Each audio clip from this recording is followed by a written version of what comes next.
ప్రియమైనటువంటి సహోదరి సహోదరులారా, ఇంకొద్దిగా ఈ వాక్యమును ధ్యానం చేస్తే, నా దేవా నా దేవా నన్నేలా విడనాడితివి అనేటువంటి మాట ఎలాగుంటుందంటే, సర్వమానవాళి యొక్క ఆవేదన, సర్వమానవాళి యొక్క ప్రార్థన.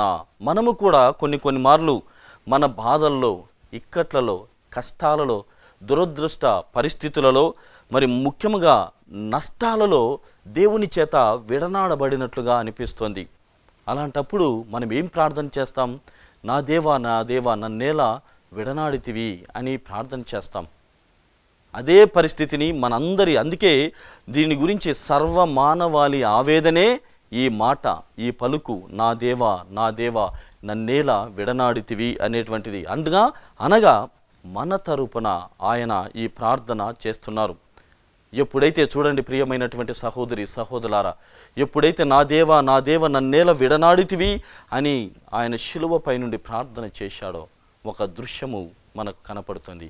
ఆ దృశ్యం ఏమిటంటే, సూర్యుడు కనుమరుగైపోవడం, మేఘము ఆవరించి ఉండడం, చీకటి రావటం.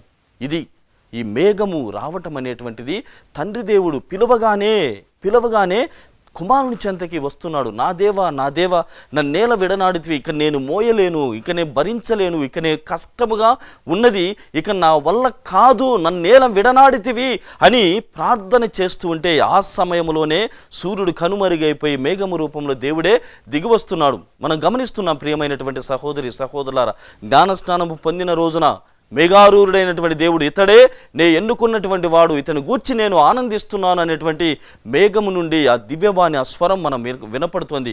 ఇప్పుడు కూడా సూర్యుడు మరిగైపోతూ ఉంటే మేఘము రూపంలో తండ్రి దేవుడు కుమారుని దేవుని చెంతకు వచ్చి ఆయనను ఆలింగించుకున్నటువంటి విధముగా మనకు కనపడుతుంది. ఈ పలుకు, ఈ ఆక్రందన, ఈ ఆవేదన వినగానే తండ్రి అయినటువంటి దేవుడు తన సాదృశ్యమును, తన దృశ్యాన్ని, ప్రేమపూర్వకమైనటువంటి దృశ్యముతో కుమారుణ్ణి హత్తుకుంటూ ఉన్నాడు. ఆ విధంగా ప్రియమైనటువంటి సహోదరి సహోదరులారా, మనల్ని కూడా దేవుడు ఎప్పటికీ కూడా విడనాడడు, ఎప్పటికీ కూడా మనల్ని తృణీకరించడు, ఎప్పటికీ కూడా మనల్ని దూరంగా పెట్టడు. ఆయన మనల్ని ప్రేమించేటువంటి దేవుడు, మనల్ని ఎప్పటికీ కూడా విడనాడకుండా మనల్ని వెన్నంటి ఉండి రక్షించేటువంటి దేవుడని బలమైనటువంటి నమ్మకంతో జీవించాలి. దైవ ప్రవేశం ఆ రకంగా ఉంటుంది. ఈ శ్రమ అనేటువంటిది కూడా మనం కష్టపడతాం, నష్టపోతాం, ఇబ్బందులకు గురి అవుతాం, మనం అనుకోనటువంటి విధముగా ఎన్నెన్నో జరుగుతుంటాయి. కానీ దైవ ప్రవేశం, ఆ మేఘము ఏ విధంగానైతే అడ్డు రావడం, సూర్యుడు కనుమరుగైపోవడం ఎలాగో జరిగిందో, అదేవిధంగా దైవ ప్రవేశము మనలో ఖచ్చితంగా జరుగుతుంది. అప్పటి వరకు సంతోషముతో శ్రమని అనుభవించుదాం, సంతోషముతో శ్రమలని ఆహ్వానించుదాం. అలా చేసినప్పుడు దేవుడు మనకెప్పుడు కూడా మనతోనే ఉంటాడు, మనకెప్పుడు కూడా కావలసినటువంటి సహాయాన్ని అందిస్తూ ఉన్నాడు. ప్రియమైనటువంటి సహోదరి సహోదరులారా, ఆర్చ్ బిషప్ ఫుల్టన్ జే షీన్, ఎక్కువగా నేను ఆయన గురించే చెబుతున్నాను. ఆర్చ్ బిషప్ ఫుల్టన్ జే షీన్ అనేటువంటి ఈయన ద డివైన్ రొమాన్స్ అనేటువంటి పుస్తకంలో, అనగా falling in love with God, the divine romance అనేటువంటి దానిలో ఆయన చెబుతున్నాడు, పిలాతును చూస్తున్నాం, హెరోదును చూస్తున్నాం, బంట్రౌతులను చూస్తున్నాం, శిష్యులను చూస్తున్నాం, శ్రమలు చూస్తున్నాం, మోసము చూస్తున్నాం, వంచన చూస్తున్నాం, సీజర్ను చూస్తున్నాం, హెరోదు రాజును చూస్తున్నాం. అంటే ఆ క్యారెక్టర్లు మనకి ఏ ఒక్కడికి కూడా నచ్చవు. హెరోదు గారు వారి యొక్క క్యారెక్టర్ మనకు నచ్చుతుందా? అలా ఉండకూడదు అనుకుంటాం.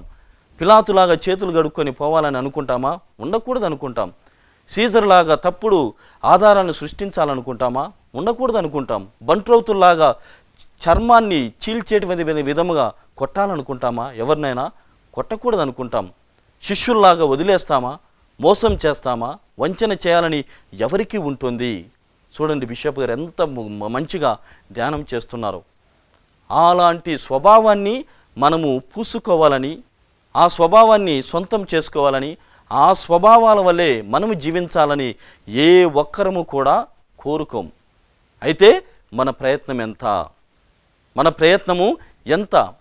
అప్పుడే కదా మనమంతా కూడా విడనాడబడేది, అప్పుడే కదా మనమంతా కూడా దేవుని చేత విడనాడబడినట్లుగా కనిపించేది.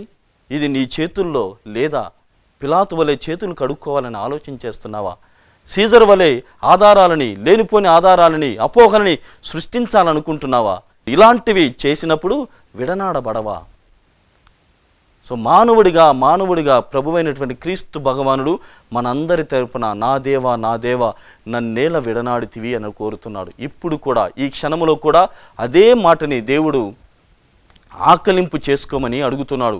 ఇలాంటి స్వభావాలు నీ చుట్టూ, జంతు స్వభావాలు నీ చుట్టూ ఉంటే మానవ స్వభావాన్ని ఎందుకు బయలుపరచడం లేదు అనేటువంటి ప్రశ్నని మన ముందు ఉంచుతున్నాడు. ప్రియమైనటువంటి సహోదరి సహోదరులారా, ఈ ప్రశ్నను ధ్యానం చేద్దాం. దానికి తగినటువంటి విధంగా జీవించడానికి ప్రయత్నం చేద్దాం. ఎందుకంటే మనలో ఉన్నటువంటి ఇలాంటివన్నిటిని కూడా నేర్చుకోకుండా మన జీవితాలనే మంట గలుపుతున్నాం. ఇలాంటి తెలియకనే వెళ్తున్నట్లుగా కనపడుతుంది. తెలియక మాత్రము మనం ఏ ఒక్కరము కూడా చేయడం లేదు. తప్పుడు ఆధారాన్ని సృష్టించడం నీకు తెలియదా?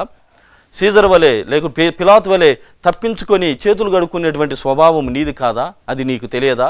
శిష్యుల వలె నేను పాటిస్తాను, నీ వెంబడి నడుస్తాను, నీ అనుచరుడుగా ఉంటాను అని చెప్పి తప్పించుకోపోవడము నీకు తెలియదా?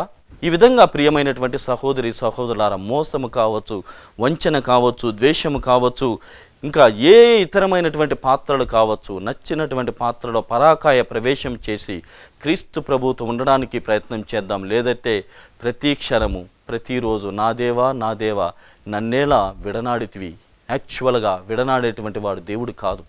మనమే ఆయనను విడనాడుతున్నాం, మనమే ఆయనకు దూరంగా వెళుతున్నాం. అందుకే ఇది మంచి వాళ్ళ ఆక్రందన, మంచి వాళ్ళ ఆవేదన అని చెబుతున్నారు. మన జీవితాలు, కొన్ని జీవితాలను మీ ముందు ఉంచడానికి ప్రయత్నం చేద్దాం. ప్రియమైనటువంటి సహోదరి సహోదరులారా, ఒక తల్లికి 9 సంవత్సరాల పాప ఉంది.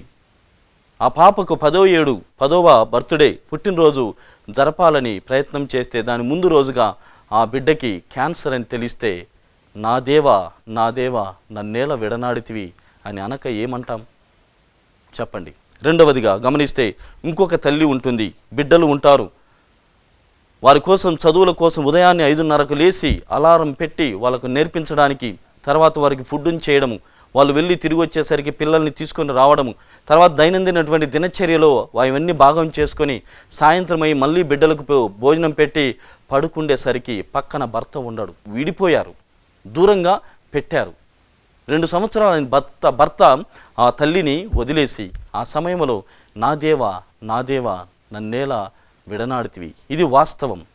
ఇవి సరి అయినటువంటివి అవుతాయి. అంతే తప్పితే మనము పిలాతు వలె ఉండి నా దేవా అంటే కుదరదు. సీజర్ వలె ఉండి నా దేవా అంటే కుదరదు. హెరోదు రాజు వలె ఉండి నా దేవా అంటే కుదరదు. అది ఆ రకంగా ప్రతి పాత్రలో కూడా ఈ తల్లులు చూడండి, వదిలేవేయబడినప్పుడు, దేవునికి సమర్పణ చేసినప్పుడు ఆ ప్రార్థనకి, ఆ మంచి వాళ్ళు చేసేటువంటి ఆ ఆవేదనకి, ఆ ప్రార్థనకి నా దేవా నన్నేలా విడనాడితివి అని చెప్పుకోవడంలో ఒక అర్థము ఉంటుంది. అదేవిధంగా ప్రియమైనటువంటి సహోదరి సహోదరులారా, 40 ఏళ్లలో జీవించేటువంటి ఒక ఆయనకు పిల్లలు ఉంటారు. ఆ పిల్లలకి జాబ్ కోసం వెళ్తూ ఉంటాడు. ఉన్నట్టుండి ఒకానొక రోజున వాళ్ళ బాస్ పిలిచి, నువ్వు ఈ రోజు నుంచి రావద్దు, ఈ రోజు నుండి నీ అవసరం నాకు లేదు అన్నప్పుడు నా దేవా నన్నేలా విడనాడితివి అనేటువంటి మాటకు అర్థం ఉంటుంది. అంతే తప్పితే చేయాల్సినటువన్నీ కూడా చేసి నా దేవా అంటే ఎలా? కాబట్టి మనల్ని మనం ప్రశ్నించుకుందాం. ఇలాంటి పరిస్థితుల్లో నా దేవా అని పిలుస్తున్నావా? లేక చేసేదంతా చేసి వెళ్ళాల్సిన చోటులకు అన్నీ వెళ్ళి, వెళ్ళకూడనటువంటి ప్రదేశాలు అన్నీ కూడా వెళ్ళి నా దేవా అని నీవు ప్రార్థన చేస్తున్నావా? కాబట్టి సమయంలో ప్రియమైనటువంటి సహోదరి సహోదరా, దేవుడు నిన్ను ఎప్పుడు కూడా వదలలేదు. నువ్వే దేవుణ్ణి వదిలిపెట్టావు. ప్రశ్నించుకుందాం. నీవారు నిన్ను వదిలేస్తే నీకు ఎలా ఉంటుంది? నీవారు నిన్ను వదిలేస్తే నీకు ఎలా ఉంటుంది? మరి నువ్వు ఎంతమందిని వదిలేశావు? నీ బిడ్డలతో నువ్వు ఉన్నావా? నీ భార్యతో నీవు ఉన్నావా? నీ భర్తతో నీవు ఉన్నావా? వారి ఆలోచన ప్రకారంగా వారి బిడ్డల కోసం నీవు జీవిస్తున్నావా? ఇదే మనకు వస్తే కానీ తత్వము బోధపడదు అనేటువంటి సామెత కూడా ఉంది. తనదాకా వస్తే కానీ తత్వము బోధపడదు. మరి నీవు నేను అందులో లేమా? కాబట్టి గమనించుకొని ప్రియమైనటువంటి సహోదరి సహోదరులారా, శ్రమలైన ఆధ్యాత్మికత వైపు కోసం మనం పరుగులు తీద్దాం. అప్పుడు దేవుడు మన తోడుగా మేఘారూరుడై మన చెంతకు దిగివచ్చి మనల్ని ఆదుకుంటాడు. దైవ ప్రవేశము మనలోనికి ప్రవేశించినప్పుడు, దైవం మనలోనికి పరాకాయ ప్రవేశం చేసినప్పుడు మనం ఎటువంటి శ్రమనైనా ఎంతవరకైనా వెళ్ళడానికి వీలవుతుంది. అప్పుడు నా దేవా అని చేసేటువంటి ప్రార్థనని దేవుడు అంగీకరిస్తాడు.